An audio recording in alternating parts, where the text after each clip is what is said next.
Modal yang paling utama itu meluangkan waktu untuk membaca, Bu. Membaca dulu ya Iya. Pak, baru menulis. Jangan nulis nggak baca. Iya, wawasannya enggak ketemu nanti. Oh gitu ya. Iya. Meluangkan waktu untuk membaca Sobat Adiaksa, itu modal utama kata beliau. Kemudian Pak, Baca. Yang kedua, banyak yang saya jumpai itu pengen nerbitin buku, mau menulis. oh ya. Saya bilang mau menulis itu tidak cukup, harus mulai menulis. Oh, iya. Karena kalau cuman mau doang nggak jadi. Iya ya, mau kan ditulis-tulis. Mau menulis itu niat. Ya, nah sekarang itu bukan mau tapi mulai menulis. Mulai menulis.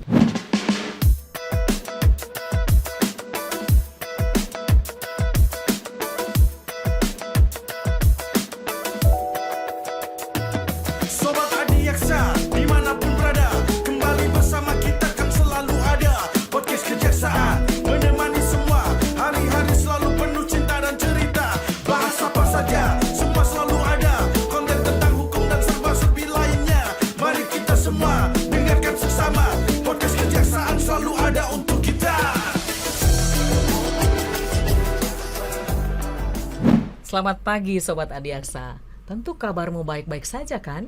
Demikian selalu doa dan harapan kami berdua. Saya Marta. Saya Marcel.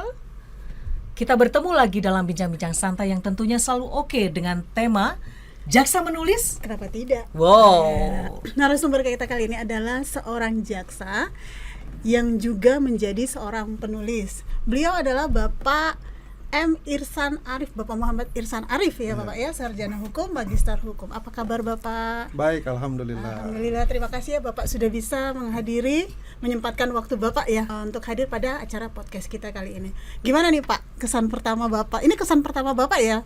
Iya, baru pertama kali. Baru pertama kali. Baru pertama kali hadir di podcast Kejaksaan Republik Indonesia. Bagaimana Bapak menurut Bapak?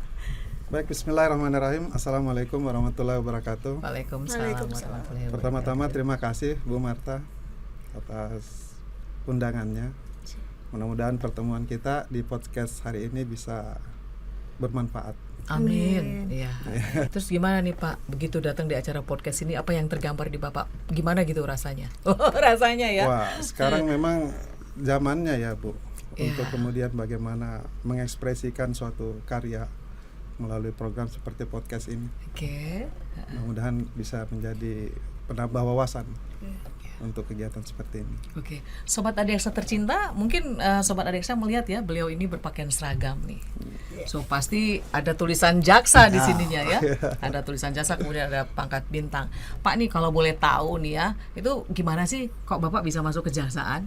Boleh cerita dong, ha? Baik, saya mulai masuk di kejaksaan itu Bu Marta pas tamat SMA tuh Ya. tahun 93. Jadi mendaftar, alhamdulillah lulus. Kemudian kuliah, selesai S1, selesai S2 di Makassar. Oke. Selanjutnya ikut pendidikan jaksa. Alhamdulillah. Oh, luar Lancar biasa semua ya. Iya. Lancar tanpa hambatan. Kalau tugas-tugas nih Pak, sudah pernah bertugas di daerah mana saja? Pernah jadi Kasipitsus di Kejaksaan Negeri Maros, Ya. pemeriksa Vidum, Kejaksaan Tinggi Sulsel. Kemudian Kasipidum, Kejaksaan Negeri Bogor. Oh, pernah di Bogor ya Pak ya? Pernah. Makanya saya tinggal di sana Bu Marta. Oh iya di Bogor ya Pak. Di Sentul. Iya. Nah kemudian ke Jawa Tengah jadi Kasih Sospol, Oh pernah juga di Jawa Tengah, di Kejati Pak? Kejati. Di Kejati Jawa Tengah, jadi kasih Sospol. sospol di intelijen ya? Intelijen. Oh, iya, siap. Oke. Paling jauh mana Pak? Paling jauh itu waktu jadi Kacap Jari, Kepala Cabang Kejaksaan Negeri di Sungguh Minasa, Malino, Oh, paling jauh. daerah Makassar Bu. Ke arah Sulawesi Selatan sana ya? Sulawesi Selatan. Asalnya Sulawesi Selatan Pak? Sulawesi Selatan. Keren. Ya. Pak, apa kayak menulis nih ya Pak? Seperti kita lihat Sobat Adiaksa, di hadapan kita ini ada sederetan buku-buku. Ada 8 ya? Tuh 2, 3, 4, 5 Ya. ya. Tuh 8. Ya, luar biasa sekali. Sederetan buku-buku ini pastinya, apakah ini hobi Bapak atau bagaimana Pak?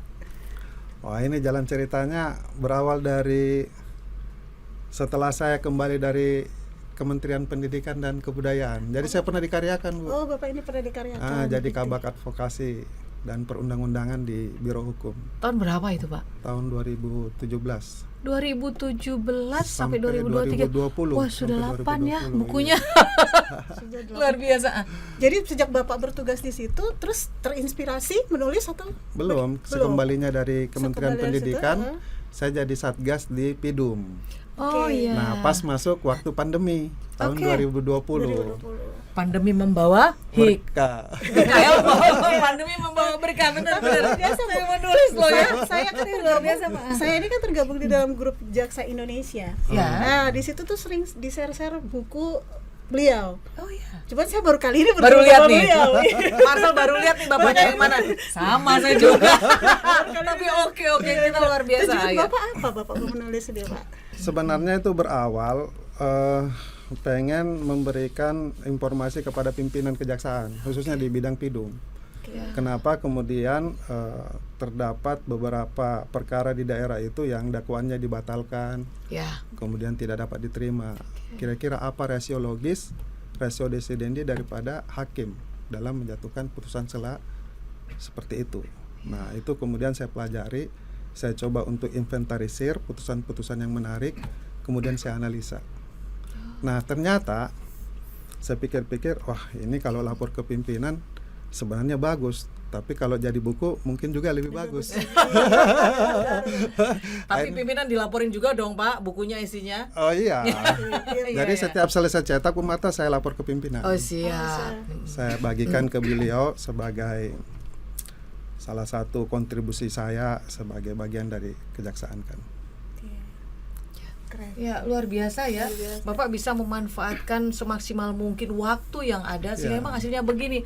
Kalau kita sih kemarin waktu pandemi Covid rasanya, saya sekolah Pak. Oh, sekolah ya. Nah, saya sekolah, lanjutkan Saya sekolah di saya. kelas Marcel? TKP. Oh, berarti ada hikmah juga Ada ya. hikmahnya. Work from home ya, kerja dari rumah tuh memang ya akhirnya kita mendapatkan berkah tersendiri ya Pak dari satu Iya. situasi. Nah gini Pak, ngomong-ngomong ya, untuk menjadi seorang penulis itu, apalagi jaksa nih Pak, tentu kan jaksa tuh punya kesibukan tersendiri. Itu ada modalnya nggak sih? Modal apa yang harus kita punya yang paling utama? Modal yang paling utama itu meluangkan waktu untuk membaca, Bu. Membaca dulu ya Iya. Pak, baru menulis. Jangan nulis nggak baca. Iya, wawasannya enggak ketemu nanti. Oh gitu ya. Iya. Meluangkan waktu untuk membaca Sobat Adiaksa, itu modal utama kata beliau. Kemudian Pak, Baca. Yang kedua, banyak yang saya jumpai itu pengen nerbitin buku, mau menulis. oh ya. Saya bilang mau menulis itu tidak cukup, harus mulai menulis. Oh, iya. Karena kalau cuman mau doang nggak jadi. Iya ya, mau kan ditulis-tulis. Mau menulis. Itu niat. Ya, nah sekarang itu bukan mau tapi mulai menulis. Mulai menulis, betul Pak ya. Oh iya betul. Tapi menurut Bapak apa semua jaksa tuh bisa menulis Pak? Ini buat teman-teman kita di daerah ya yang tersebar di seluruh jaksa seluruh Indonesia. Artinya maksudnya apakah menurut Bapak seperti saya lah, nggak usah jauh-jauh, bisa nggak sih saya nulis tuh Pak? Ya memang ada sebagian orang berpendapat bahwa menulis itu bakat ya. Oke. Tapi di sisi lain kalau kita mengupgrade kemampuan kita dalam hal membaca, kemudian sesekali untuk dituangkan dalam bentuk tulisan, nah insya Allah nanti itu bisa jadi penulis.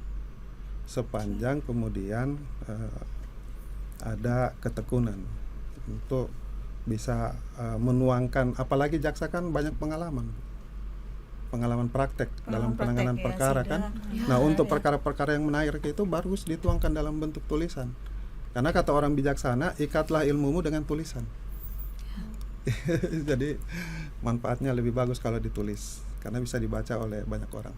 Alhamdulillah buku saya ini Bu sudah 11.000 eksemplar. Wow. Ya, bestseller Bu, bestseller menurut Bestseller, ya kalau penerbitnya bilang bukunya Persan bestseller Ya. karena sudah 11.000. Buku dakwaan saya ini Bu Nah ini yang tadi sebenarnya sudah cetakan keempat Bu Marta. Ya. edisi revisi. di Jadi situ memang saya. ya Pak ya, kalau kita pikir-pikir ini, ya saya juga seorang jaksa, Marcel juga mungkin Sobat Adiaksa yang menjadi jaksa atau penuntut umum atau pada saat jadi jaksa pengacara negara dalam melaksanakan tugasnya, kadang-kadang dalam pelaksanaan pekerjaan kita butuh referensi tapi tidak ada Pak. Itu. Betul nggak? Bapak merasakan itu enggak dulu Betul, pertama sekali? Bener betul. kan ya? jarang buku-buku praktek, Bu. Iya, Banyakan buku-buku teori. karena itu pasti laku. Itu. Dan saya yakin ini juga menjadi inceran para penasihat hukum atau advokat. Karena ingin ngintip ilmunya jaksa dong ya pasti ya. Iya. Ada beberapa juga pengacara. Bahkan buku saya alhamdulillah sudah dijadikan pertimbangan hakim dalam putusan. Oh, keren. Alhamdulillah. Keren, Pak. Yes. Kalau boleh tahu, kes apa itu, Pak? Tindak pidana penipuan. Wow, Jadi- 378 ya, Pak? Iya. Ya, oke. Ini buku saya, Bu. Iya, Pak. Kemarin hakimnya ngirimin saya, Pak Irsan, ini bukunya saya jadikan pertimbangan dalam putusan saya. Oh, Pak, terima kasih. Coba lihat putusannya, dikirimin. Oh, boleh dong kita temukan. Ini saya rasa luar biasa sekali ya, Sobat Adiaksa, luar biasa sekali. Dalam diam, dalam menulis memberikan kemanfaatan kepada semua orang ya. Alhamdulillah. Kan senang kalau buku kita dipakai sama hakim juga kan. Banget, Pak. Bapak juga ngajar ya. Ngajar, Jadi alhamdulillah. suara juga ya Bapak ya. Jadi tenaga pengajar di Badiklat, Di Badiklat. jadi Kejaksaan Badiklat. RI. Apa ya, Mbak? Ya. Ngajar. Ngajar surat dakwaan, Oke. kemudian acara pidana, kemudian tindak pidana narkotika, lingkungan hidup dan kehutanan. Bener-bener sibuk Bapak ya. Ngajar, nulis, baca. Ada masalah nggak, Pak? Maksudnya ada hambatan nggak? Karena Bapak masih tetap menulis, kemudian mengajar gitu. Alhamdulillah sejauh ini lancar, Bu Marta. Dan kemudian saya lihat Pak Kepala Badan Diklat itu punya program yang baru di tahun ini supaya siswa itu di dalam memberikan jawaban hasil ujian harus ditulis tangan. Oh iya. Kembali karena ke kemarin zaman saya. Kembali ke zaman dulu, Pak. Iya. Masih tulis tangan tuh saya. Biar dulu tuh. terasa ada Iya. apa? Ada upaya Ada ya. effortnya, Bu. Iya, iya, betul. Karena ilmu kalau diikhtiarkan, diupayakan itu lebih cepat menyerap Betul. daripada komputer, maaf ya. Buka Itu Google, Google, copy paste, itu. selesai. Nah itu makanya saya senang karena sekarang itu siswa-siswa PPJ menjawab sesuai dengan apa yang dia tulis. Ya. Itu lebih berkualitas insya Allah. Amin. Keren Pak.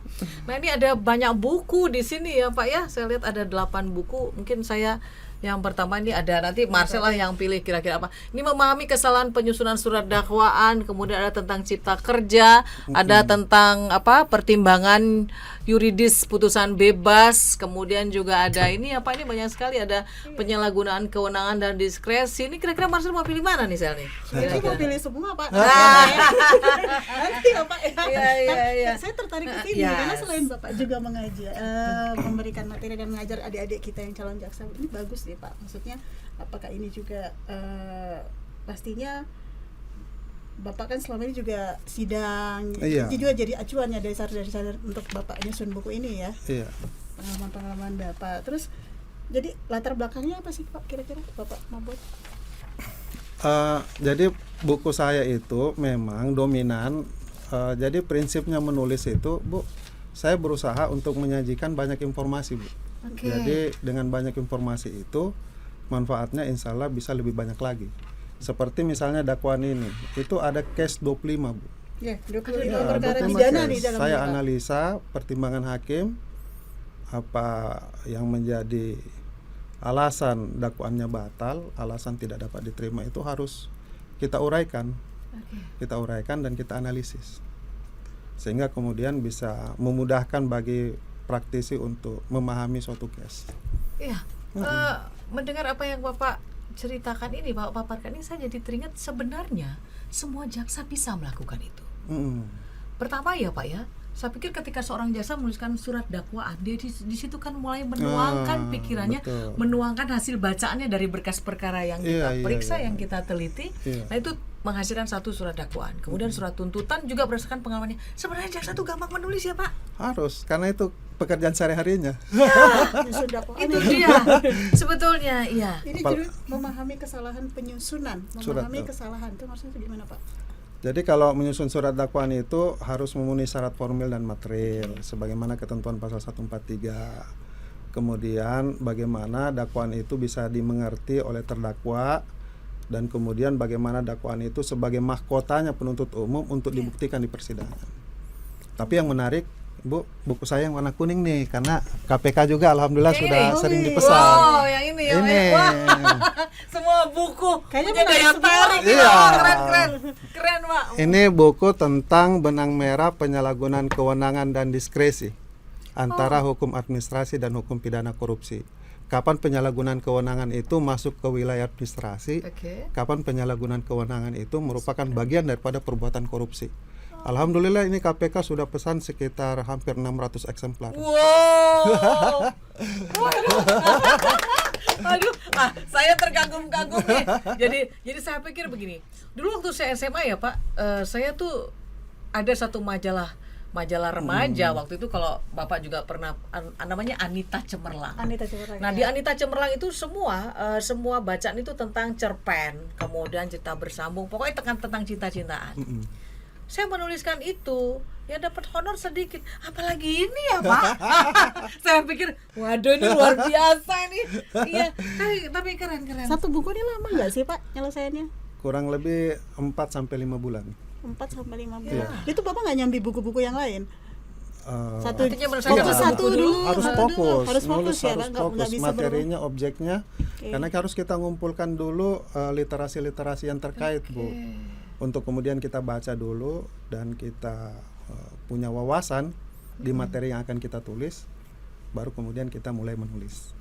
Iya. Jadi pinterkan diri sendiri dengan membaca, kemudian baru kita Tuangkan, menuangkannya. betul, Bu. Jadi omong kosong kalau orang menulis dia tidak pernah membaca sebetulnya ya Pak. Iya. Jadi membaca juga adalah satu kunci. Kunci dan pembuka. Iya, Iya, kunci betul, membukanya. Iya. Berarti 1 tahun Bapak bisa menghasilkan 2 buku. 2-3 2 buku. sampai 3 buku ya. Kan saya mulainya pandemi, Bu. Pas pandemi ya, Iya, justru 2020. 2020. Iya, 2021. sudah 2023. Pas lah. Jangan lupa Pak ya buat saya. Ini nih Pak, ini mohon izin nih, yang jelas ada tambahan dong, tambahan pulus ya. Tambahan pulus. Kemudian manfaat apa lagi nih kira-kira yang Bapak dapatkan dari Bapak bisa menuliskan buku ini? Ada kepuasan batin, Bu. Ya. Satu itu dia, Pak. kebahagiaan yang terasa di hati apabila kemudian, kan nulis itu jujur ya, bukan hal yang waktu singkat, butuh kesabaran, butuh ketenangan, butuh fokus.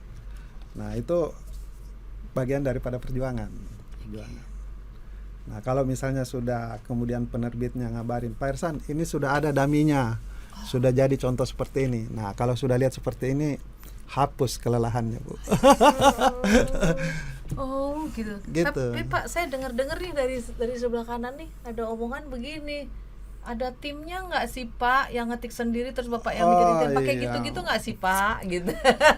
Iya, memang rata-rata buku itu biasa dibuat dalam bentuk tim ya, Oke. karena itu bisa bersinergi. Cuman alhamdulillah ini saya solo karir, Bu. Wow, ini luar biasa. Solo Pak, karir. luar biasa Pak, untuk menyelesaikan satu jurnal saja atau tulisan atau artikel, kadang-kadang kita memerlukan orang lain untuk mengetik saja. Iya. Tapi Bapak menguasai itu. Berarti menguasai mengetiknya itu ya. Iya. Mengetiknya bisa, kemudian menuangkannya dalam pikiran, kemudian mencari Mengatur luar biasa. waktunya juga luar biasa. Keren Pak. Ini nih solo karir loh ya. Solo karir. Tanpa tim men. Heeh. Biar lebih biar lebih kan tergantung kenyamanan dan tipikal penulis, Bu. Iya. Tipikal. Tapi saya tetap lapor ke pimpinan, Bu. Seperti ini ada sambutan dari Pak Wajah. Betul. Buku saya yang warna kuning. Ya, saya lihat ada dari dokter Pak ahlinya. Kabandiklat juga Ada ya Pak, juga ada dari buku yang Pak Kabandiklat. Kabandiklat. Heeh. Ada dari ini. Nah, ini buku saya yang terakhir, Bu, mengenai KUHP. Baru rilis nih, Bu, 3 minggu. KUHP terbaru yang Iya. akan 3 tahun lagi berlaku, Bapak sudah buat. Wih, Sudah. keren. Dan alhamdulillah 3 minggu rilis sudah terdistribusi 400 eksemplar. Tepuk tangan terus ini. Ini Pak, saya nggak apa ya, kayaknya it's miracle ya, ajaib gitu ya. Bener Pak. Iya, satu rasa syukur saya, Bu. Jadi Tuhan berikan kita kelebihan itu bukan untuk membanggakan tapi disyukuri. Iya. Tekad yang kuat ya Pak ya. Tekad yang kuat, semangat, dan selalu memohon pertolongan Tuhan. Amin. Ya. Ada kesulitan Pak? Ada kesulitan atau apa, kendala-kendala Bapak? Sejauh ini kendalanya mengenai kesabaran. Jadi nulis memang dituntut kesabaran, Bu. Dan kemudian kadang ada ide nih menulis, nah itu harus langsung kita Ya. tulis. Betul, implementasikan. Karena kalau Iya. nggak hilang lagi Bu Ya, Marta betul. idenya. Jadi dituangkan tuh setiap ada inspirasi untuk materi atau untuk melengkapi materi yang sudah ada, kita langsung tuangkan supaya jadi supaya jadi. Ya, ya. Bersyukur. Inspiratif, Bapak inspiratif sekali buat semua orang, banyak bahwa sebenarnya itu bisa dilakukan oleh semua orang, tapi silakan Anda mau atau tidak kan bisa ya, Itu. Pak, ya? Dan mau juga perlu dilengkapi dengan mulai. Ya. Karena kalau mau itu masih, kalau dalam hukum masih dalam hati. Ya, ya, niat saja Baru baru bisa niat. dihukum. Harus ada perbuatan permulaan baru bisa dikatakan percobaan dan seterusnya. Tapi Pak, ngomong-ngomong nih, nah selama Bapak menjadi penulis, sudah pernah nggak ada orang yang kiranya atas satu buku itu mengajukan keberatan atau ingin menambahkan kritik atau seperti apa? Sudah pernah seperti itu enggak? Ada yang memberikan masukan, Oke. ada yang memberikan kritikan, Iya. dan alhamdulillah setiap kritikan dan masukan itu sifatnya konstruktif, dan saya terima setiap perhatian untuk perbaikan ke depan supaya bisa lebih baik. Namun di dalam penulisan itu Bu, saya selalu berargumentasi bahwa setiap pendapat itu harus merujuk kepada antara lain teori hukum. Ya. Kemudian pendapatnya itu harus didasarkan pada regulasi atau kemudian doktrin atau kemudian jurisprudensi, sehingga argumentasi yang kita bangun itu bisa dipertanggungjawabkan. Betul Pak. Iya. Karena menulis itu harus ada dasar hukumnya ya. Dasar Tidak hukumnya harus. jangan nanti juga kita melakukan seperti plagiarisme atau apa gitu ya Pak ya. Iya. Ya, oke. Nah yang menarik ini Bu, dalam perjalanan saya menulis nih, Ya. salah satu yang kemudian saya dapatkan bahwa terkait putusan lepas dari segala tuntutan hukum, Oh, Onslag onslag. van alle Van Rechtsverfolgen, yes. itu kan unsur-unsur pasalnya semuanya terbukti, tapi bukan merupakan suatu tindak pidana. Iya. Pasal 191 ayat 2 KUHP. Nah ini kan perlu ditelisik lebih jauh, karena kita kan kadang kalau sudah terpenuhi seluruh unsur P21. Ya, betul. Padahal putusan Onslag itu semua unsur terpenuhi, tapi bukan merupakan suatu tindak pidana. Itu yang kemudian saya coba untuk menyelami kira-kira apa pertimbangan hakim menjatuhkan putusan sela. Ternyata saya sampai pada kesimpulan bahwa dalam setiap unsur-unsur pasal tindak pidana itu ada yang namanya bestandelen delik, inti delik. Nah, inti delik ini adalah unsur esensial yang menentukan kesalahan yang mengarah pada pertanggungjawaban pidana. Ya. Sehingga jaksa itu walaupun unsurnya semua telah terpenuhi, tapi juga harus memperhatikan inti deliknya. Inti delik itu memuat mens rea dan actus reus. Itu Itu yang sering tambahannya. dilupakan jaksa. Itu Bu. Karena dia Itu yang pikir sering dilupakan jaksa ya. Bu Marta, karena dia pikir Ya. unsur terpenuhi P21. Betul, tidak mens rea-nya tidak sama actus mens reus. reanya dan actus Ujung-ujungnya reus. Onslag. Itu bangun. Iya, Nah, itu Bu. Yang itu pasti bukunya Pak, Iya. yang di depan. Makanya Oh di ya, buku itu yang berlaku. Iya. Iya, iya itu. betul. Makanya di KUHP yang baru ini Bu, Undang-Undang Nomor 1 tahun 2023 ini Iya. tebal ya Bu. Iya, Ya. iya. Ini isinya tentang unsur-unsur semua pasal. Kemudian mana inti delik dari setiap unsur Oh, pasal. Bapak anu. Udah, dari- saya kasih ya, bold besandelnya. Iya, iya, oke. supaya kita bisa mengantisipasi jangan sampai perkara kita diputus onslah. Keren itu. Itu Bu. Dan teknik penerapan pasal. Wah, hebat, hebat banget. Ini ngomong-ngomong nih, putra-putri ada nggak yang mengikuti jejak Bapak untuk mulai menulis? Iya, saya tanya anak saya yang paling tua SMA. Iya. Bilang, "Pak, ini kan saya sering nih bantu-bantu Papa untuk kalau ada yang berminat buku ya Iya. kan, ngirim buku. Seneng nih kayaknya kalau mau jadi jaksa." Oh, jadi jaksa nih. Oh, mau pengen jadi jaksa ya Pak ya? Oke. Iya. Alhamdulillah. Oh, tapi menjadi penulis belum nih? Belum, butuh Belum waktu, ya? butuh Ya. waktu. Kadang-kadang anak-anak kan apa namanya, mengikuti kita punya hobi. Malah kadang-kadang ada yang kata, turunannya deh bapaknya penyanyi, anaknya penyanyi deh. Oh gitu ya, iya, Pak, saya selalu bilang. seperti Nah, itu. jangan-jangan ada begitu kan, bapaknya penulis, anaknya penulis juga. Kita sudah bisa melihat ya Pak, apa keinginan anak-anak pada waktu kecil-kecil tuh belum ada melihat seperti itu. Talenta ya. Talentnya ya belum ya Pak ya. Tergantung dari kesenangannya Bu. Dia senang Bapak kasih kebebasan apa ya, ya. kebebasan. passionnya di mana. Baik, sampai sejauh ini ya Pak ya, sampai sejauh ini Bapak sudah menjadi pengajar, kemudian menjadi penulis ya, dan juga ya yang jelas menjadi jaksa. Nah, apa yang paling ini ya, cerita yang paling nih dari ketiga hal itu, apa yang paling membahagiakan? Paling membahagiakan itu kalau misalnya saya dapat kabar, Pak, ini bukunya saya jadikan pertimbangan di dalam makalah saya jadikan rujukan dalam putusan seperti tadi kan. Kemudian dipakai sama institusi lain seperti KPK untuk kemudian dibagikan dalam peningkatan kapasitas APH. Itu sesuatu yang bagi saya lebih dari cukup kebahagiaan. Lebih tinggi nggak itu nilainya dari contohnya memperoleh apa gitu ya, memperoleh materi lah bahasa saya. Ya, kepuasan batin itu jauh lebih berharga. Itu ya Pak ya. Jauh lebih berharga. Pembelajaran yang luar biasa kiranya ya bagi para pembaca terutama insan adiaksa ini juga merupakan hal yang luar biasa, dan pastinya ketika Bapak menuliskan satu buku para insan adiaksa, terutama jaksa yang kemudian jadi penuntut umum. Tapi ini tidak ada buku tentang jaksa pengacara negara ya Pak? Belum ya Pak? Belum. Korupsi ya, Belum. Tentang korupsi pidana ya pada Mungkin umumnya ada sini pidana. udah langsung. Mungkin saudara langsung tulis ya, JPN ya. Udah dapat ide dari Ya, Bu ya. Marta. Itu Apa kebutuhan kita aja kita kasih tahu Pak Irsan. jadi apa namanya, itu menambah satu literasi sehingga mungkin kegalauan para jaksa, apalagi jaksa muda sekarang Pak, di mana Google itu luar biasa mendominasi, kita nggak tahu sumbernya orang seperti apa dan dari mana, apakah benar atau tidak, asal ambil saja itu luar biasa menjadikan kita ya agak galau ya Pak ya. Nah, Bener mungkin nggak sih kadang-kadang? mungkin ini akan menjadi literasi yang membuat kita menjadi kaya para jaksa generasi penerus, karena Pak nanti Pak ini yang baca adik-adik, cucu-cucu, cicit-cicit loh Pak ya. Berkelanjutan Bu Marta ya. Iya Marcel ya. Ya luar biasa pembicaraan kita pada hari ini. Waktu kita sedikit. Iya, itu dia Pak. Padahal nggak terasa ini sudah mau habis aja. Nanti kalau Bapak ada beberapa buku lagi kita undang lagi. Siap. Baik Sobat Adiaksa, tidak terasa waktu berjalan begitu cepat.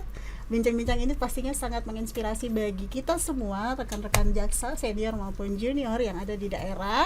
Nah, mungkin ada pesan dari Bapak kepada teman-teman kita di seluruh Indonesia yang ingin menjadi penulis atau baru yang memulai menjadi penulis. Oh ya. Jadi karakter jaksa, karakter penuntut umum itu adalah penuntut ilmu. Karena hukum ilmunya itu dinamis dan regulasi selalu berkembang. Sehingga penting bagi kita untuk selalu menambah pengetahuan, menambah wawasan agar bisa memberikan layanan keadilan yang optimal bagi masyarakat. Ya keren ya Pak ya, itu apa closing statement ya? Oke ya, baik ya. Ya baik Sobat Adiaksa dimanapun berada, tentunya salah satu hasil dari buah pikiran manusia yang abadi adalah sebuah tulisan. Terinspirasi oleh seorang jaksa almarhum, kalau Bapak pernah dengar tuh namanya Profesor Abdul Karim Nasution SH-APU. Nah, yang sampai saat ini pun selalu disebut namanya karena ada tulisannya sebenarnya sederhana Pak. Dulu dalam bentuk dijilid-jilid aja, bukunya itu berjudul Masalah Hukum Pembuktian dalam Proses Pidana. Nama beliau ini beberapa kali sering disebut oleh Profesor Andi Hamzah. Ya, jadi walaupun tidak banyak tulisannya, namun membuktikan hasil karya berupa tulisan memang abadi dan bermanfaat sampai kapanpun di bumi ini. Tetap semangat untuk berkreasi dan mulailah menulis dengan terlebih dahulu membaca. Kami bangga dengan Anda semua. Sampai bertemu lagi dalam podcast Kejaksaan Republik Indonesia. Terima kasih.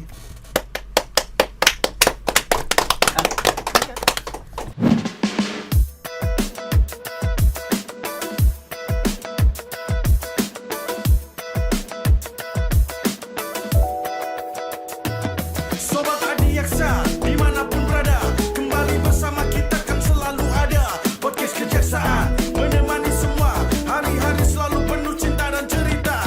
Bahas apa saja, semua selalu ada. Konten tentang hukum dan serba-serbi lainnya. Mari kita semua